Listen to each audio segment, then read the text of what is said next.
Welcome back to Left Anchor. I'm Alexi the Greek. And I'm Ryan Cooper. Today we're going to talk Trump's legal problems again, update there, and we're going to talk Judith Butler and precariousness and grievability with regards to Gaza and IVF, the IVF ruling in Alabama. But before we get to that, I just want to note parenthetically that, as usual, this podcast is sponsored by the American Prospect Magazine. You can support us on Patreon at $5 a month to listen to our bonus episodes. Or if you support us at $10 a month, you get our bonus episodes plus a free digital subscription to the magazine, plus a discounted print subscription if you would so wish.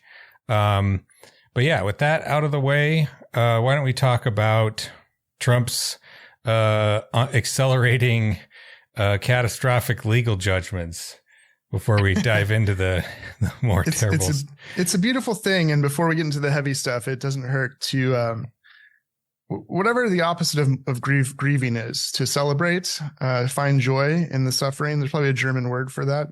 There's probably a German word for finding joy in the suffering of Trump specifically. Trumpenfreude. Trumpenfreude. So yeah, what's the latest here? Because we've talked about it a bit. He's got these judgments. They're totaling near $500 million or something at this point. Over $500 million. Yeah. So we mentioned the defamation judgment against him from the case of defaming, now a convicted case of defaming E. Jean Carroll, which was just a couple of $1 million fine. And then he did it again and got a much larger fine of $83.3 million. Then just a few days ago, he was convicted in this business fraud case under New York State Judge Engoron is his name, I think. It's like a Lord of the Rings ass name. So that penalty is $355 million plus interest for a total penalty of $454 million. And so this is also the judgment where his business cannot operate in New York anymore. Right. A huge bunch of other penalties. Yeah. Where basically for, I think 5 years, Trump can't run anything having to do with real estate in New York State. And it's like, we presume you are a con artist and we were going to have a 5-year moratorium on your fraud. Yeah. And his rotten kids, I think, have 1 or 2 year bans as well. And the funny thing about that is, he's, scrambling to figure out a way to put up the cash or borrow the cash to put up a bond, which is basically if you, the rules as I understand them, I may be mistaken here, but I think this is how it works, is you have 30 days from the judgment to put up the money into escrow, basically, if you want to appeal without the judgment being enforced on you. You can still appeal if you don't post the bond, but then we'll start taking your shit before that the appeal process is settled. And so if he wants to protect himself fully, he has to put up, in the $454 million plus $83.3 million. So quite a considerable sum. So one wonders if he even has the ability to do that in terms of liquid assets. But maybe it doesn't have to be liquid. Maybe he can just well, it's got to be cash money, right? It has to be then. Yeah. Then one wonders if he's going to have to liquidate some stuff to even do that. Right. And so there's a couple of ways to do that. Oh, one last detail there. So the Carroll judgment was a while ago. So he has 2 weeks left to go on that. And then he has a month, March 25th. That's when the other bigger one is due. And so, yes, as you say, it's very unclear whether he has the money out of pocket, in a checking account or something. That would be very strange to have a checking account with $500 million in it. Traditionally, what you would do is go and get a loan, right? That you go to the bail bondsman basically, but rich people. But, you pay them a upfront, 10% or something like that. And then they cover the rest of it, with the assumption that you're probably going to win your appeal to some degree, or the judgment's going to be reduced a bit.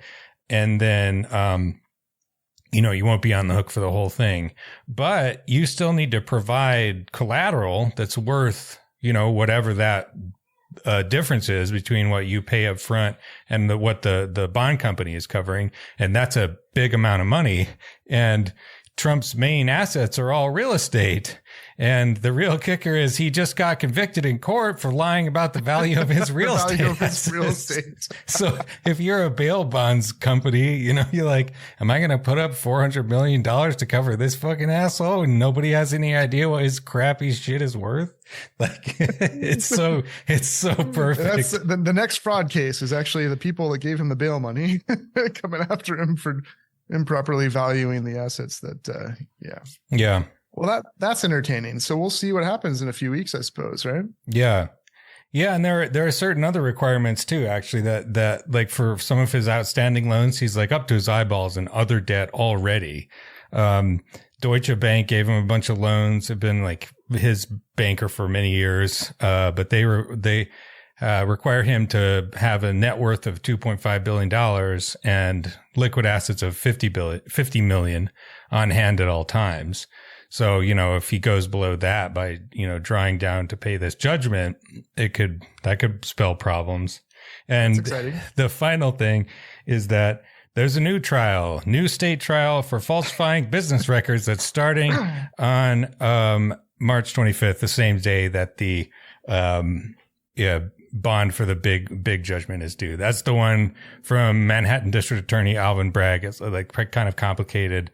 We can get into it in a future episode, but it's very funny. I don't know, funny and depressing to me that like the only court system in the country that seems to be moving with any kind of alacrity is the New York state courts to just get this motherfucker, Yeah, well, they have a long history of con men and fraudsters, from Bernie Madoff to, any number of New Yorkers that they've practiced on. So makes some sense that it would be New York, I guess. But yeah, imagine if all the different court systems and states and jurisdictions went after him with equal alacrity.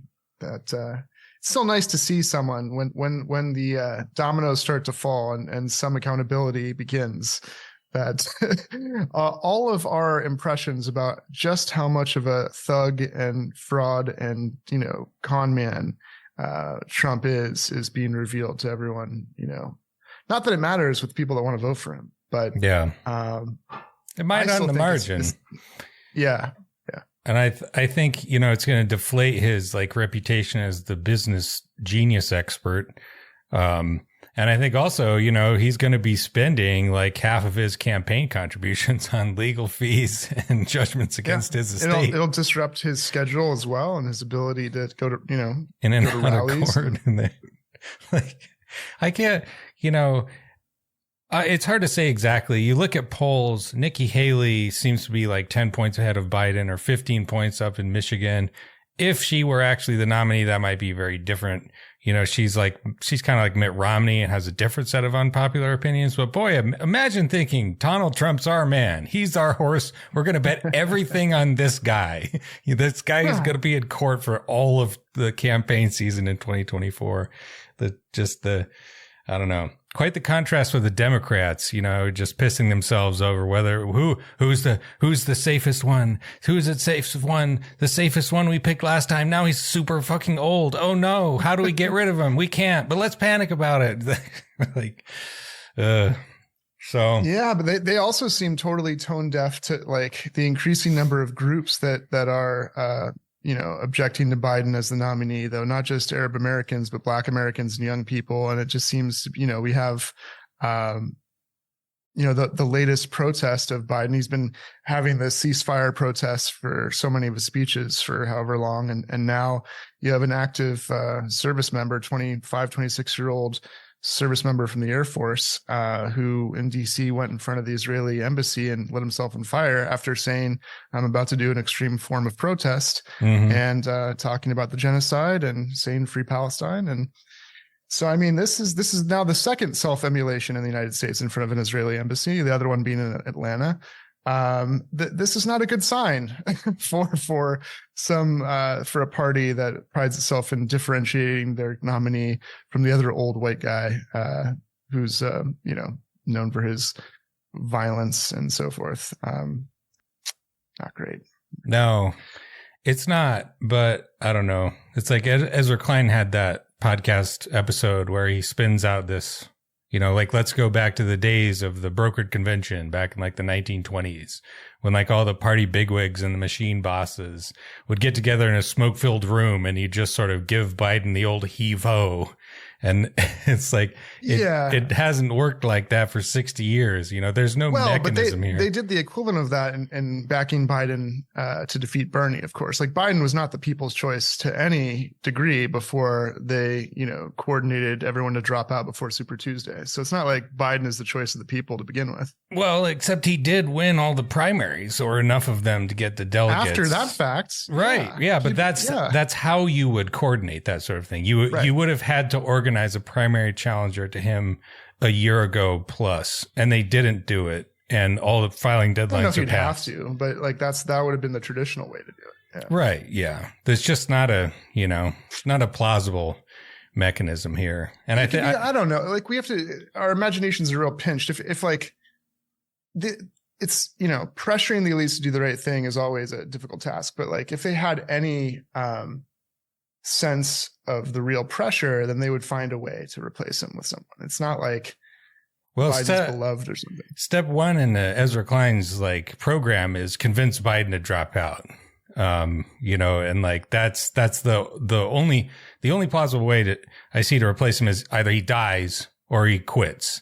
Sure. And they literally convinced a number of people to drop out the last time that Biden was the nominee. So like it took like a call from Obama and, right, sure, but they weren't they weren't already president, I think. And they were promised things and certainly given various things. They were going to lose to Bernie, and they said, all right, everybody gang up on Bernie so that we can have not Bernie and distribute the I would just love to job. see stories of they tried and Biden's stubborn and, they tried to do, I mean, let's just admit it. This panic is all performance. There's not any real pressure being applied to Biden to drop out. There's not any real attempt to get someone else to rival him. And that's a shame, but like, let's not pretend any of it has to do with what the people want. I'm curious to see what happens in Michigan with the uncommitted vote. I don't know that that'll have any effect, probably not on anything, but it doesn't hurt. So I do think that the pressure is starting to bite in the sense that the Biden team, members of it at least, are starting to panic about, their prospects in November, if nothing else. And it hasn't changed their attitude towards Gaza at all. Not yet, not really. But they have taken a few sort of semi-related steps, like they sanctioned all those the Bank. Truly crazy settler like terrorists, like straight up literal terrorists in the West Bank. And that's not Gaza, but it's it's like sort of hitting somebody, like I think there's somebody gives them credit for the that. Younger members of the administration, I feel like, who didn't grow up with this like sort of maudlin view of Israel, and it's just like been basically Benjamin Netanyahu's increasingly fascist state for 20 years, 20 plus years. And that's why, in a sense, I think if you could magic out Biden, I think he is kind of uniquely terrible on this issue that anybody else, Buttigieg, Kamala Harris, would have a lot more. They would not be just fucking signing their own death no matter warrant. who it is that would theoretically be as bad, they weren't the one that did it. So like, what I mean? But look, Bernie Sanders and AOC have been really disappointing. If you wanted Biden to be pressured to change his policy, or if you wanted him to drop out, Bernie won't say, I think now he'll say humanitarian ceasefire, which is like presumably temporary and is like a weird, like, I don't know what he means by that, to add the word humanitarian to ceasefire. He won't label what's going on a genocide. AOC is also talking about how we can't lose sight of supporting Biden and everything. So like, besides Rashida Tlaib and maybe a few other squad members, you don't have some popular figures in the progressive wing doing enough to really help the people that deserve representation and deserve to be heard about this. But man, yeah, it's just it's just such a devastating thing that like the moral logic is if you individuals don't vote for this guy who's doing the genocide, then you individuals are to blame for Trump, instead of Democratic Party, you are to blame if this guy loses to Trump, if you don't address all these groups and all the people generally who are just finding a bright line, a very normal genocide is not a crazy bright line. It's really not. And like, even those people were like, as long as it stops, like stop doing the genocide, like it's a day 140 or whatever. Like, you know, had you just done 100 days, if you'd done 120 days of genocide, we still would have voted for you. You know what I mean? And it's like so perverse that you know, preemptively and then subsequently, if it happens, those people who have those moral red lines are going to be blamed. I mean, you see the argument that like replacing Biden with Trump probably would not accomplish anything in terms of Gaza, plausibly could make it worse. But it's also like, you know, voting is a moral act. If you approach voting in a totally utilitarian calculus about like, I'm trying to do the best good for my, you know, myself and my nation, the rational thing to do is not vote at all, because almost certainly your vote is not going to be the one that tips the balance. People they have an investment in the system. Right. And so you have to meet the people where they're at. And like you can't possibly blame, you know, Arab Americans who are looking at this like, I can't vote for this guy. Like, it's just too fucking horrible. Like, I didn't vote for Hillary Clinton in 2016 because I got in the voting booth, and it's like, why the fuck am I doing this? You know, she's going to win by 90 percentage points anyways. I'll vote for the Green Party. That was probably stupid in my case, but like you see the logic. Yeah. Well, yeah. And there's a lot of moral logics that apply too. Like if you go in and vote for everyone but the president, or if you register some other vote, you are, I mean, you know, you are signaling that people, no matter what, have to be punished for this kind of egregious betrayal of the, right. And then, as you say, like there are a lot of people for moral or other reasons who don't, you know, before Trump, don't find the parties appealing to their interests, or find them, you know, inextricably caught up in evil, and you know, a super huge group of people that are never chastised, that just never vote, like let alone. So you're coming down hard on the people that do vote for what they're going to do. I don't know. Yeah. So, all right, shall we shift to the news items that will look through the lens of some theory? I haven't done that in a bit, so we thought it'd be good to bring back the theory. Yeah. Nothing I love better. Yummy. Tastes good. Tastes like theory. What'd you think, Ryan, of this excerpt from the Judith Butler? So she'd written several short books or collections of essays, however you want to think of it. One called Precarious Lives, one called Frames of War, and the themes of precariousness and grievability, grief and the political nature of grieving and mourning, and connected to that, the idea of life as inherently precarious, and how politicized populations can be and are in how people are given images or not given images, or allowed to grieve or not allowed to grieve. There's a lot of interesting things to get into, but what did you think just generally about the reading? Yeah, I thought she described, you know, both of these concepts in a way that is kind of, it's like you think, oh, well, this is kind of obvious. You know, precariousness is like the experience of, you know, being in, you know, danger of some sort. But she kind of like gets to the nut of it, you know, by talking about how like precariousness is kind of necessary for existence. She says, quote, "It is not that we are born and then later become precarious, but rather that precariousness is coextensive with birth itself.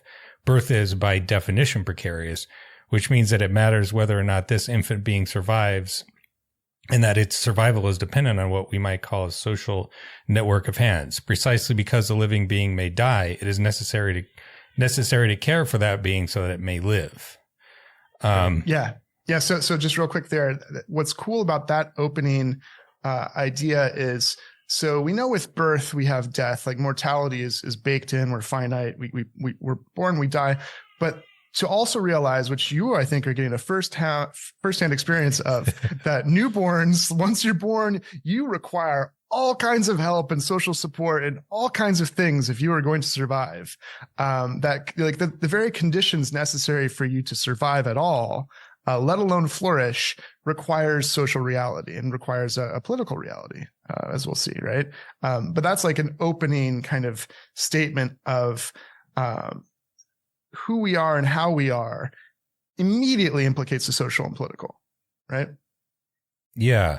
Yeah. We're not, I suppose you could, imagine like a different society of where people like would just like spray eggs all over the place, like salmon or something like that, where there is no real society, or maybe there's like a society of like mass spawning like once every 10 years or something. And then that's it. That's the only time you like meaningfully interact with others.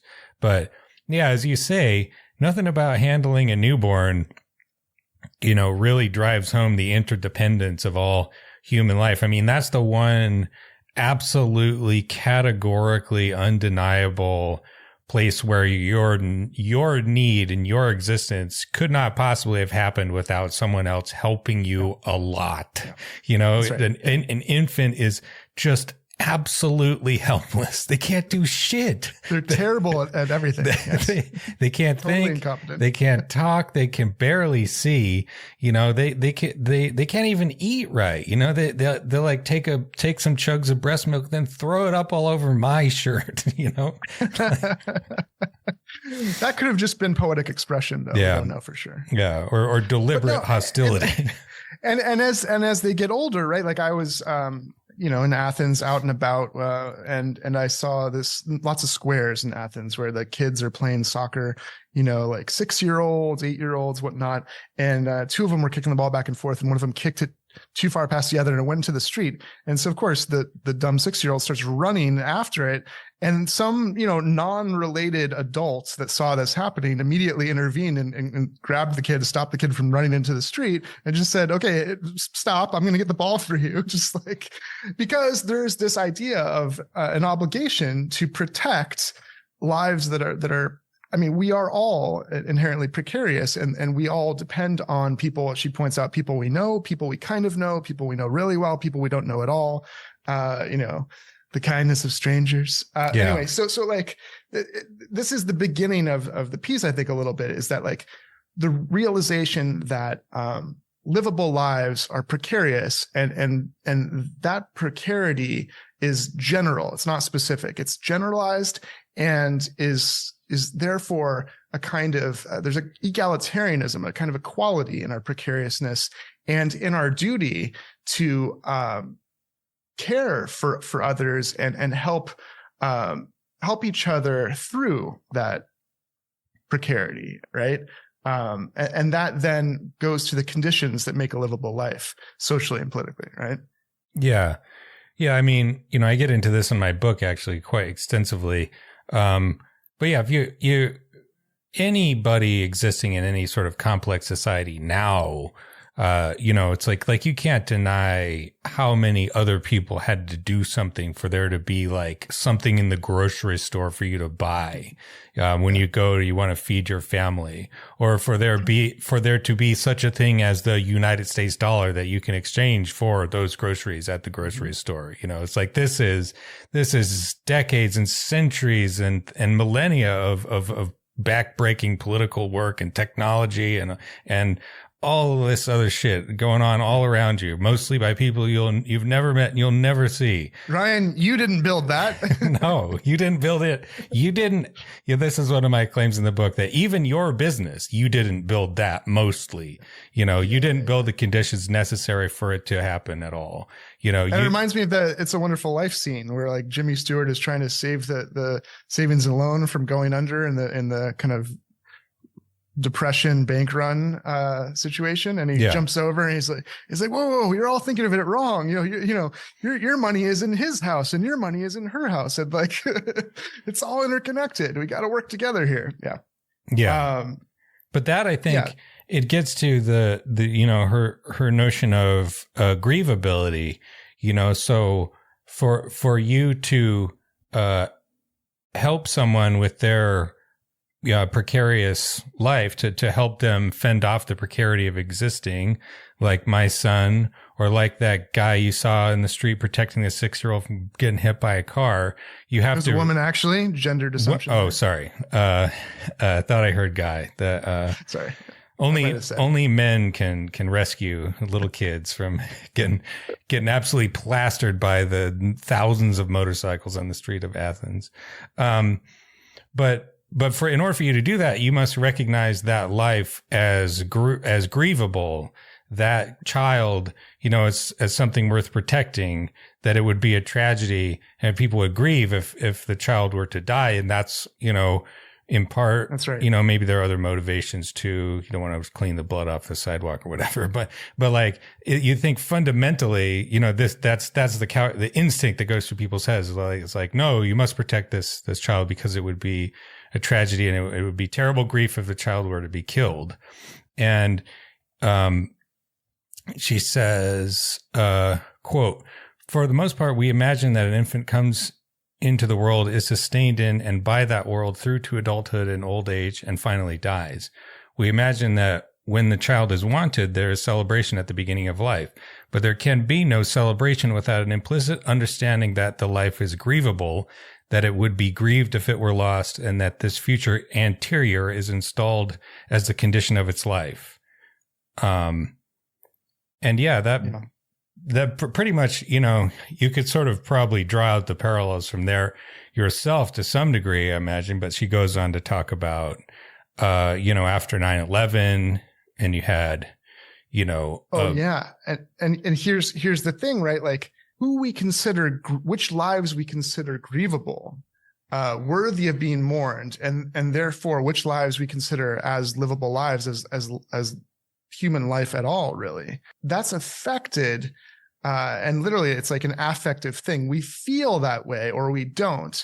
And that can be in turn influenced by the images and the frameworks for thinking and feeling that can be influenced, like by media, such as in After 9/11, whose bodies were shown, what rituals were done for whom, And so you were going to say about 9/11 is that, we all remember, those that are old enough, there was a real nationalistic, patriotic kind of public mourning for the victims of 9/11.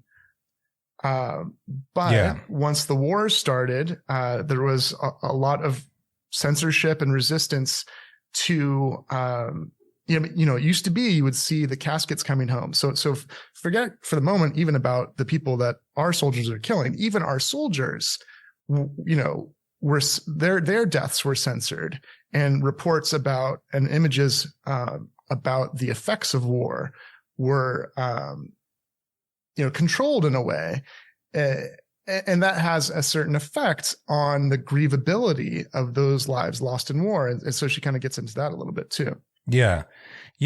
I think, if I remember correctly, this is an innovation from George W. Bush, that previous presidents, whenever soldiers had been killed overseas, it was thought to be a mark of respect for them that they were allowed to be photographed by news photographers, when they're coming out of the plane, the C-130, and you'd have like a stack of caskets with the flags wrapped around. Yeah, right? Exactly. And Bush banned that, and he banned it for exactly the reasons that Butler is talking about in this article, that it makes it distant, and it allows people to look away, to not notice, I guess, which is one way that the sort of lack of grievability could happen, because, you're talking about people who are, like some of the most valorized in all of like pop culture and media. It's like what institution in the country has like the highest approval rating? It's the military and the police.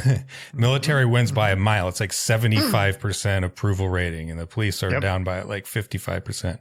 And yet, people allowed themselves to look away, sort of not notice the fact that, you know, as was increasingly obvious over time, these people were being killed for no fucking reason whatsoever. They're out there getting blown up and shot and wasting. And they're coming back with mental illness and suicidal ideation and all kinds of, you know, physical and psychological needs. I think the cult of the troop was almost a compensation for that. Like, people maybe implicitly felt ashamed that they would let this happen. And so if we just glorify them in the media and stuff, and we allow ourselves to, you know, assuage the guilt a little bit. Sorry. But it's interesting, you know, like remember when it's probably been pointed out by a number of people, but I remember when Matt Brunig was pointing out the attitudes towards the poor, largely negative, don't help them.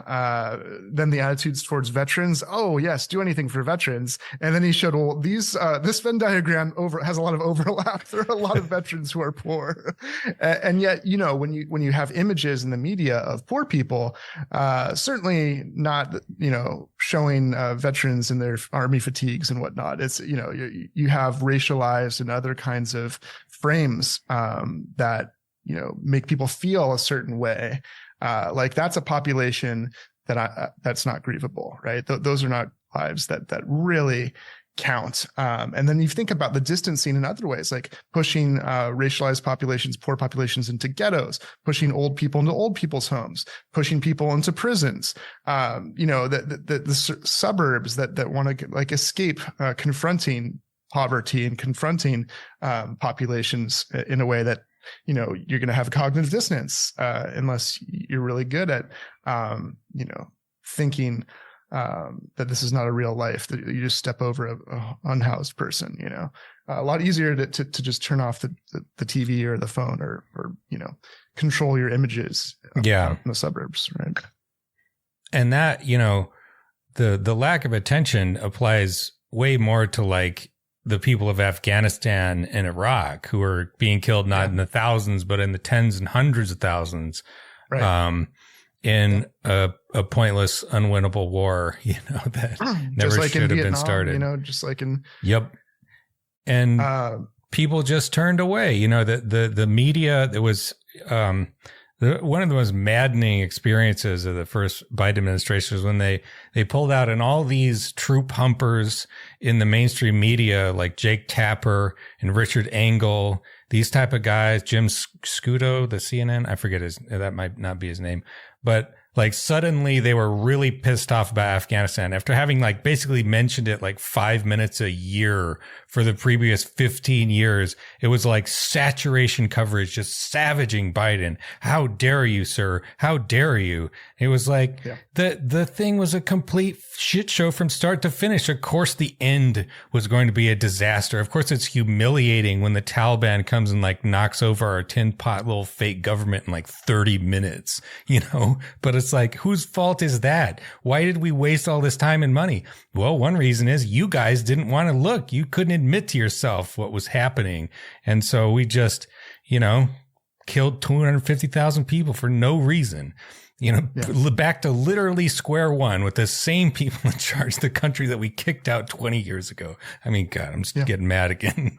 No, yeah. Well, right. And then it's just with Israel and Gaza right now, it's just another instance of that with, you know, U.S. arms and no bright red lines and all that. You have this massive collective punishment, this genocidal killing campaign that's killed, you know, 30,000+ people since late October, mid-October. And it's, boy, we have all the images accessible with social media, don't we? Just unbelievable images and video captured of children, families, cultural devastation, all these frames of war. But as you know, Butler points out at some point, she says, or they say, sorry, you know, they're talking about Talal Assad, the anthropologist, and his work on suicide bombings and how people feel a certain kind of revulsion and disgust in the face of that in a way that isn't necessarily felt or very often felt when witnessing or thinking about state violence. And so Butler writes, his thesis is that we feel more horror and moral revulsion in the face of lives lost under certain conditions than under other conditions. And they write that, for instance, someone kills or is killed in war, and the war is state-sponsored. We invest the state with legitimacy. We consider the death lamentable, sad, and unfortunate, but not radically unjust. And yet, if the violence is perpetrated by the insurgency groups regarded as illegitimate, then our affect invariably changes, or so Assad assumes.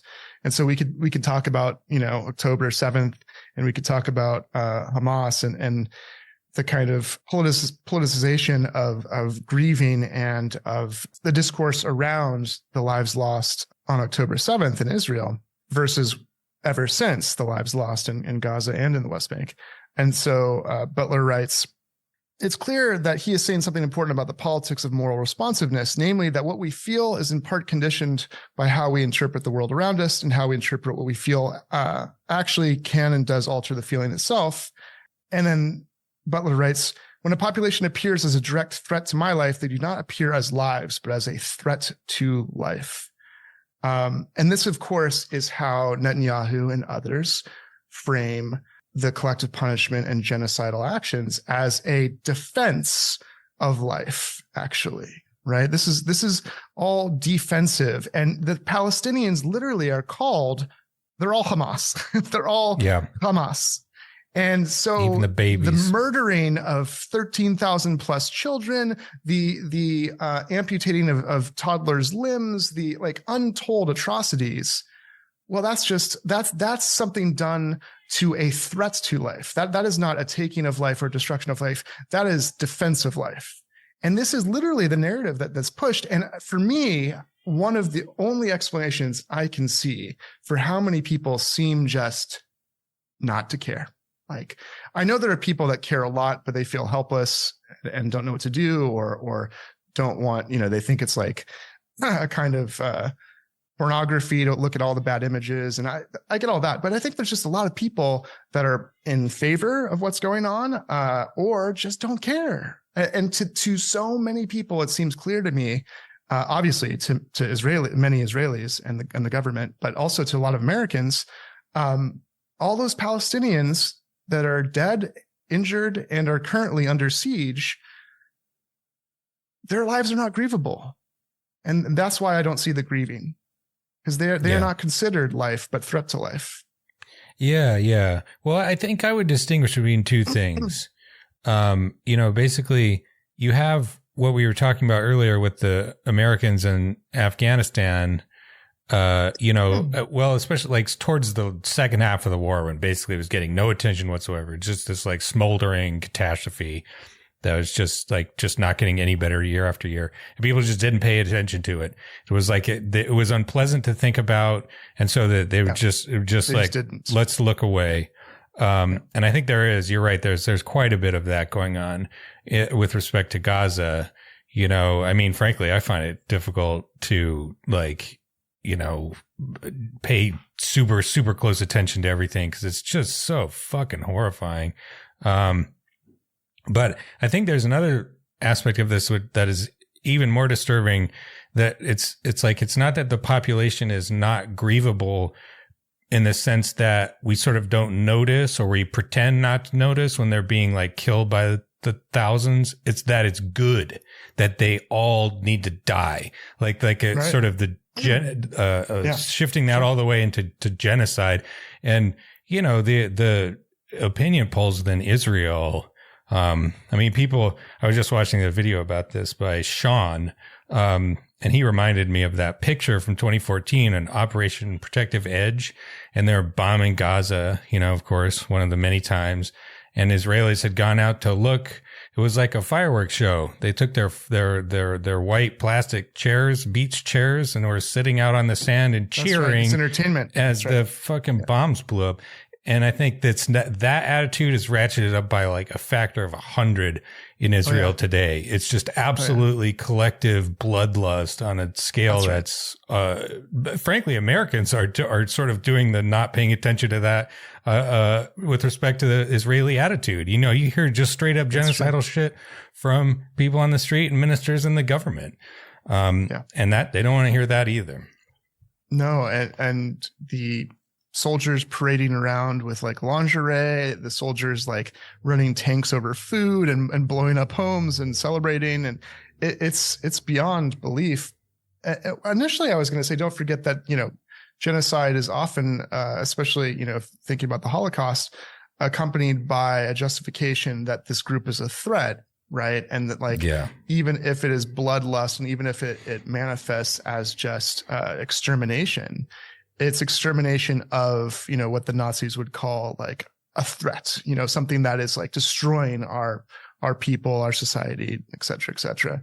But you're right, like both then and now, that justification of self-defense is accompanied by all kinds of disgusting desires and performances. And I mean, it's like if you go back to Augustine or Plato or any number of theorists who talk about affect and desire, like, or let's go to Aristotle. We are habituated into loving certain things, and it's important that we love or have an erotic pull towards the right things, not the wrong things. I often tell my students, like, if a parent rewards a child for like punching a sibling and they get like a positive feedback loop for being sadistic, they learn to love the wrong thing. They learn to love being a sadist. And that's like, they get habituated into thinking that is their good. That is the good that they seek is to, act in this way. And that's why it's not just about not loving or desiring things. It's about ordering that properly and not finding pleasure and finding joy in terrible things. And that's something that war, of course, does. It perverts our sense of the good. Yeah. Which is why people who are so calmly like realpolitik about this, which is crazy because this is not good realist politics to support this, like for anyone. No, it's no. Insane. I personally do not want American democracy to end. And that's why Biden needs to put a lid on this shit, for God's sake. Or for Israelis' interests, or for the interests of the Middle East or the world, or for like it's just an insanity. And so then when you see this service worker lighting himself on fire in his army fatigues, by the way, strategically, I think smart to try to appropriate the image of the American soldier and use that with, of course, the famous image of self-immolation in the Vietnam War, like the monk and this is important because people, they are wrong about what is sane and what is good and what is healthy. And they do not feel what they should feel about what's happening in the world, or they don't feel at all because they're not thinking or seeing what's going on. And they need to be made to feel differently so that public opinion can change. Although so much now is like not about public opinion. The elites are just ignoring the public opinion of even Republicans who are again, want to ceasefire and are against the genocide. But you have, it's something I was actually thinking about a little bit while preparing for this episode, which is like, how do you lean against this? Because you sometimes hear people saying like, oh, you need to bear witness to all of the atrocities. And I don't think that really does anyone any favors to look at actual carnage, like that will give you PTSD in short order. Like that is like, I remember one time, I just happened to be on Twitter and I thought I found this account that was someone allegedly involved in a crime. And right at that moment, he uploaded a video of him shooting his coworkers, like a first person shooter type video. Like I'll never forget that shit for the rest of my life. And that is, a fucking like 1/billionth as horrible as some of the shit coming out of Gaza. And I think it's better to actually try to connect with the victims on an emotional level in terms of what they did when they were alive, like what's happening to people who are still around, like how people suffering were like you, or like people there was one video earlier in the the beautiful poet that was assassinated by the Israelis, the professor poet. That was one, for all our academic friends, and literature friends. Another one was the video of the NICU babies, being transported to Egypt without their mothers. tiny little malnourished babies that looked just like my son, except a lot skinnier. And it's like, how on earth can that? Nobody could possibly justify this, in any kind of rational sense. It's pure sadism.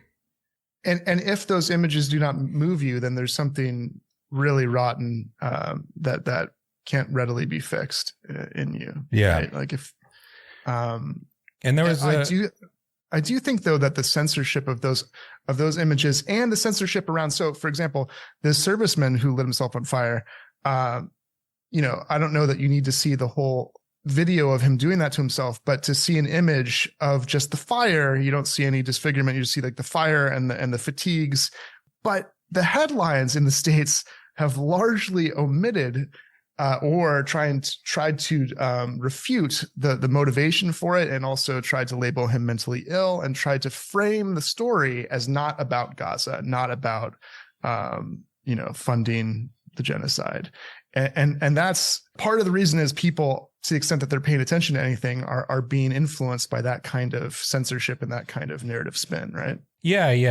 I think there's tasteful ways. Like I saw a CNN crew that went into Gaza, and they went to a hospital and stuff, and they did show a lot of the injured people in a tasteful way that wasn't like chests being split open and just gore for gore's sake. Spectacle. Yeah, there's like actually talking to the injured people, and it was like, here's this young baby and entire family, 6 people is dead, and they can't even there's no way to even tell them what happened. Another one that got to me a little bit was that actually Sean, as I said, mentioned, was this 12-year-old YouTuber named Ani Eldus, probably mispronouncing that, but yeah, he posted a video a few months ago celebrating having reached 1,000 subscribers. And like, I remember doing that not that long ago. Yeah, you can relate to that. Also, have a baby YouTube account, and he posted gaming clips. I play video games, probably less now than I once did, but it's like, there's just a regular ass kid, just incredibly earnest and just like wants to make YouTube shit. Boy. And not only him, his entire family wiped out, whole beautiful family of people blown up. It reminds me of, the fact that there has to be, remember the kids put on a press conference, all the kids, like this group of kids put on a press conference to ask for help and to not be bombed in English. They did it in English, these little children. And we can come up with 1,000 more examples of images and relatable lives that could reinforce the grievability and the precarity that deserves that we have an obligation to protect. We, especially in the country that is arming the violence. But the fact that I do think these kinds of things have influenced the public opinion polls, because it is a very unpopular thing that's going on. And Biden is just, tremendously pig-headed because he's a Zionist through and through. But it reminds me of Rousseau's point about how all of the praise for civilization, quote unquote, and all of the kind of trappings of modernity and the complexities of social relations that developed, including warfare, including the nation state, including the triumph of reason, right? That is actually to blame for so much violence because of the distancing and the rationalization that removes us from that very, what Rousseau would say is natural pity and compassion, that even a horse won't just walk over the corpse of another horse or the corpse of another. Like, even before we evolved into human beings, there was a natural pity that was like pre-rational. And it takes rationalization, or like the kind of schemas and worldviews and complexities that language and reason develop, to like have to return, like you said, to have like a piercing through all kinds of obfuscating nonsense in order to like, oh yeah, that's a human also. Like, let's protect that human. How sad, right? That's where we're at, that it's so complicated to do something so simple. Yeah. Yeah. Technology, can make that a lot easier, I think, in a lot of ways. Just pressing a button to shoot a artillery shell from over the horizon rather than having to go door to door. Both to do the violence and to capture the violence. It works both ways, right? And to post a blog about it and all that. That's what I was going to say. This guy, I actually looked up this kid's YouTube account, and he, from 1,000 subscribers now has 1.64 million. The one video that 44 seconds long that he posted now has 5.6 million views, 60,000 comments, most of them in Arabic that are just mourning. They turned it into an impromptu little grieving page right there. And so it can enable that sort of thing. And I will say that the United States is an outlier. Germany is another outlier. So many countries and people from all around the world. It is just a phenomenally unpopular. It is clearly the kind of moral judgment of the world is almost entirely with the Palestinians and aghast at the genocidal murder, including majority of Americans too. But yeah. Shall we talk about IVF in our last few minutes? Yeah, sure. And I guess we won't get to Gabe's piece. Maybe we'll do that for another time. But so maybe tell people who don't know about the crazy theocratic ruling by the Alabama Supreme Court. Yes. So I think people have probably seen it, but just in case, basically the Alabama Supreme Court, I think it was almost unanimous, one dissenter, if I remember correctly. But anyway, they basically called into question let me back up. They did a fetal personhood ruling. Basically, now that Roe versus Wade is overturned, and that state courts have more power in this particular area, they've ruled that human, basically life begins at conception, from the zygote to the embryo to the fetus to the tax paying citizen. And that, that means that the obvious implication of that is that in vitro fertilization is highly questionable, if not, a priori illegal. You have, typically what people do the way that works is, you get a whole bunch of fertilized eggs and you try to implant a bunch of them, because the whole point is the woman's having trouble conceiving, or the man's sperm is no good, whatever, so like it's not working naturally. So you throw a whole bunch of eggs at the uterine wall, so to speak, and you hope that a few of them stick. And usually it's more than one. Sometimes it's a bunch. Sometimes it's like 7 or 8. And then you just cut those out so that you can have one normal pregnancy. Because, human beings are not designed to have octuplets, that they're not like dogs. And that would mean you almost certainly all the children would die or be horribly malformed. I do think IVF does often lead or can often lead to like, twins or triplets or whatever. Yeah, you could do that on purpose too. You could say, all right, it looks like we have 8 going. Let's cut it down to 3 or 2, and so, or you could save some of them. Actually, this is what happens a lot of times. Rather than like throwing them out, you put them in cold storage and then you can go back and try to put them in again, so that way it's not exactly an abortion. But insofar as like any of those embryos are destroyed at any point, that's a murder. And so according to the court. Right? Yeah. So one of the few IVF clinics in the state, in Birmingham, I think, University of Alabama, Birmingham, it shut down overnight. It was like, we don't want to be all thrown in jail because of this. The Alabama Attorney General said that they're not going to prosecute anybody on this. The whole Republican Party is running away from it as fast as they can. Trump, the Senate Republicans put out. Mike Pence did use IVF, not IDF. Look at that. Look at that Freudian slip. Look at that Freudian slip. That's because there's the image of him, signing his name on the missiles that went to the IDF. So, but his wife and he used IVF, I believe. So he's like supportive of that, right? Yeah, it's pretty common. I mean, that to get rid of full-on fetal personhood from the zygote stage, like the literal one-celled, incipient embryo, is insane. And I think forget the moral debates, just the idea of like having a police state looking into miscarriages and looking into IVF, like just like the kind of, I mean, you're talking about shutting down clinics and not having access to IVF, but like the kinds of implications of regulating destructions of embryos in whatever fashion and implicating, criminality in that is just, I guess mass incarceration wasn't big enough. We need to make it, even crazier and more of a police. We need to preemptively lock up everyone all the women in the country, frankly, just in case.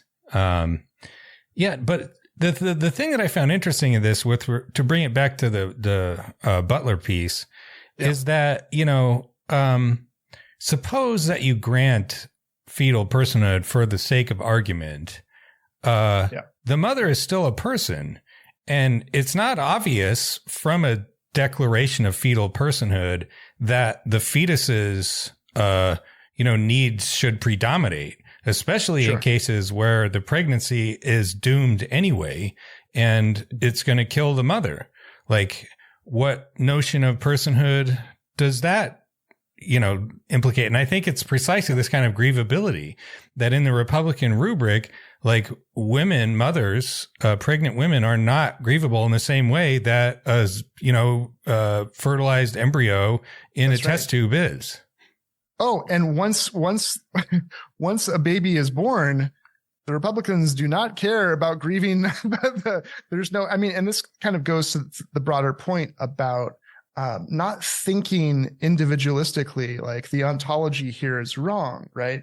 Because what did we say at the beginning? There's this social ontology where we're all bound up together. We're all interdependent. We have, we're born into this web of life and death and support systems and all that. And so the conditions for surviving, the conditions for life, they often will require negotiating tricky moral and ethical quandaries about when different lives are, like you suggest, are in conflict with each other, or they're, it doesn't mean just because precariousness is the generalized condition of people that there's an obvious answer on what to do about it, even though we have an obligation to do something about supporting lives that are grievable. But she writes, the debate restricts itself. They write, the debate restricts itself not only to a moral domain, but to an ontology of individualism that fails to recognize that life understood as precarious life implies a social ontology which calls that form of individualism into question. There is no life without the conditions of life that variably sustain life. And those conditions are pervasively social, establishing not the discrete ontology of the person, but rather the interdependency of persons. And it goes on. And then she talks about the kind of policies around, as you might expect, food, shelter, healthcare, like all the things that sustain and make life livable generally. And they also write that not everything that falls under precarious life is a priori worthy of protection from destruction. And they go into, some interesting arguments about different types of life and, the kind of thinking you need to do to support life and to realize that precariousness implies all these conditions that the Republicans don't attend to or care about in any situation other than this like individual one where, like you said, that the mother is disregarded, where the embryos, if they are brought to birth, what's going to happen at that point, that's disregarded. The quality of life of children, babies, parents, populations. If you're going to think about right to life, which they kind of argue is a kind of fraught term because it misunderstands things, you need to actually understand the way that we're all bound up together and the conditioning of what makes life survivable and flourishing possible, right? And that none of that is, all of that is kind of obscured in the way that they do the analysis, right? Yeah, there used to be the joke that it's like Republicans care about life from conception to birth. And after that, go fuck yourself. But I think even that is too generous. It's like there is a crisis of neonatal care in this country. Like when we moved to Wilkes-Barre in Pennsylvania, central Pennsylvania, Rust Belt, my wife got her first appointment to the hospital we were going to deliver at. And like a week later, they shut down the delivery unit. This is happening all over the country, shutting down labor and delivery units. There's giant chunks of the country now that have no maternity wards whatsoever. In addition to the huge number of people disproportionately poor and Black, of course, that have no health insurance afford the care at all. Yeah. And so it's like people in like the Mississippi Delta are having to drive 4 hours, to give birth. And like people giving birth in the back of their car. That, as you would expect, is a fucking disaster for both maternal mortality and neonatal mortality. And are Republicans going to do jack shit about that? No, they choose to make it worse. At least, that consistently has been the priority. Yeah. And I think it comes, it's like not even like these sort of abstract principles are rated even above, the alleged personhood of the fetus, or infant mortality rate, or, any number of indicators. Right? Yeah. The infant mortality rate, it's like 20 times higher than it is in the Netherlands for Black Americans, and even for white Americans, it's like 5 times higher. This is not a system that's working well for mothers or babies, but to recognize that you do have to admit the sort of interdependence of everyone, that if you want to have, a healthy birth, you need to have an institution there that will provide that care for you and some way of accessing it. There's ways to set it up that are more conservative flavored. They suck, but they exist in Germany and Switzerland. But conservatives aren't interested in that stuff. Yeah. What we're saying is these Republicans are assholes. They sure are. But I think that's probably a good place to stop. A bit over an hour, but yeah, we'll, be back in next week. Thanks for listening, everybody. We'll see you in the next episode.